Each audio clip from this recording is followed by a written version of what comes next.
भाई बंधुओं, माता बहनों, सुदामा जी ने कहा सुनवामनी पद का पकड़ भरत ने लिया, घेर लिया झटपटे में, सब तो अपना काम करें और लग रहे गोरख धंधे में। तो कानपुर के रामेश्वर ने अनुभव करके गाई वो जाने पीर पर आई। वही सुदामा जी भक्तों काकी को टेकते हुए चल देते हैं अपनी गरीबी का गीत गाते हुए के गरीबे तो से जाए न पे राजा से कंगाल करे, कंगाल से धन मन होए, गरीबे तो से जाए न पे। भागवत प्रेमियों, आज वही सुदामा जी अपनी गरीबी का गीत गाते हुए जा रहे, तो क्या देखा सुदामा ने कि भक्तों एक किसान के खेत में चना का साग था। सुदामा जी ने विचार किया चलो आज भूख लग रही है, पता नहीं द्वारका कब पहुंच पाएंगे, तब तक लाओ चना का साग खा लें।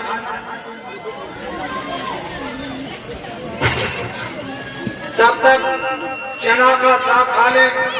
भक्तों सुदामा जी चने के खेत में पहुंच गए, चना का साग तोड़ना चाहते थे, तब तक किसान आ गया। एकदम से आवाज दी, अरे भैया कोआ, भैया कोआ, कोआ, कोआ। सुदामा जी कहने लगे मुझे लगता है कि किसान को आएगो।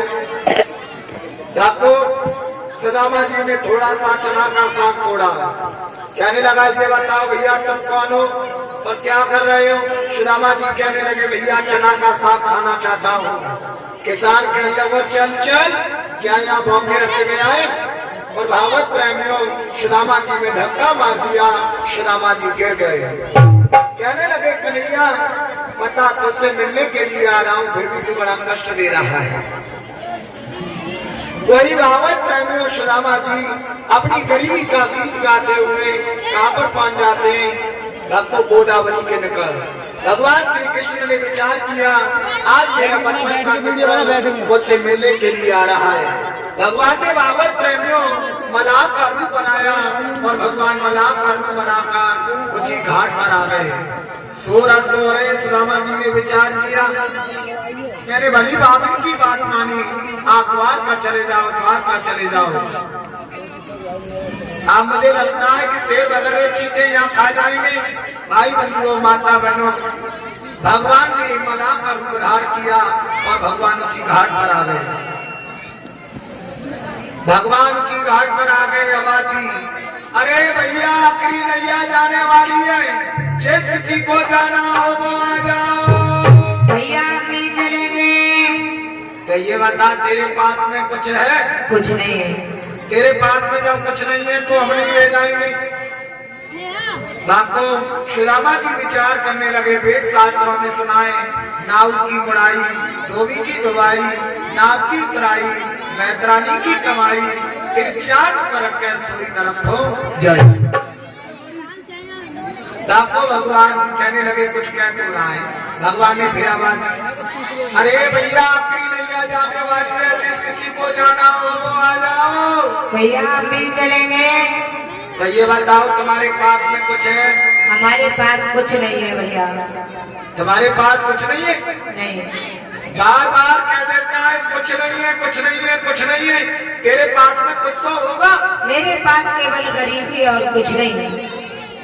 भगवान कहने लगे लो भला बताओ, तब से कह रहा है कि कुछ नहीं है, कुछ नहीं है, कुछ नहीं है। चल तेरे पास में गरीबी तो है, आज की नाक की उतराई में मैंने तेरी गरीबी को ले लिया। भागवत प्रेमियों भगवान को अमीर बंधु कहा गया है, गरीब बंधु नहीं। भगवान ने भक्तों सुदामा को नैया में बिठा लिया और भगवान ने बंदी को छोड़ दिया। भगवान गीत गाते हुए जाते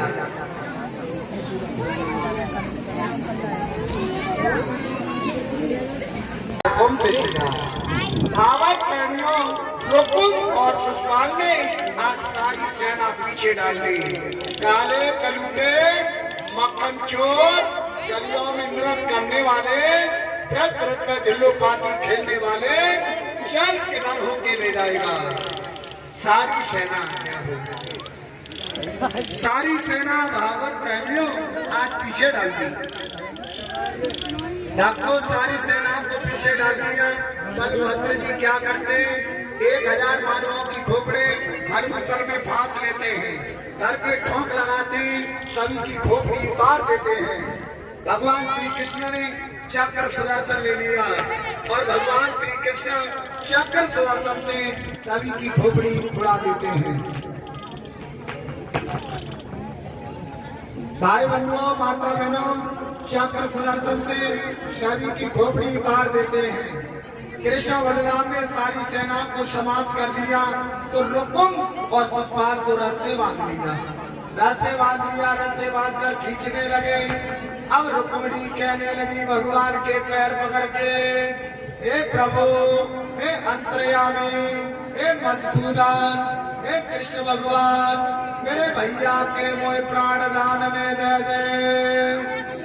भगवान कहने लगे ठीक रहे, मैं देर पहले जे कह रही कि मैं जहर खाए के मत जाऊंगी, फांसी खाए के मत जाऊंगी, अब हाल भैया आपकी तनी आ जाएगी। काय बाबत प्रेमियों, अपना कितना भी बुरा हो पर अंत के समय पर अपने की अपने को याद जरूर आ जाती है। भगवान श्री कृष्ण ने रथ को रोक लिया और बलदाऊ से कहा, भैया बलभद्र ऐसा करो, इन रुकुम शिशुपाल को अंग भंग कर दो। भागवत प्रेमियों, कृष्ण बलराम ने रुकुम शिशुपाल को पकड़कर अंग भंग कर दिया, दाढ़ी मूछ को काट दिया और भक्तों सर का मुंडन कर दिया। अंग भंग करके उन्हें उसी वन में छोड़ दिया। ना तो रुकुम लौट करके कुंदनपुर में गया, ना शिशुपाल लौट करके चंदोसी में गया। तो बताओ, सोच रहे होंगे गुरुजी फिर कहाँ गया? उन्होंने एक भोजकट नगरी बनाई। कौन सी नगरी? भोजकट। भोजकट नगरी कहाँ है? काली नदी पर पड़ती है, जो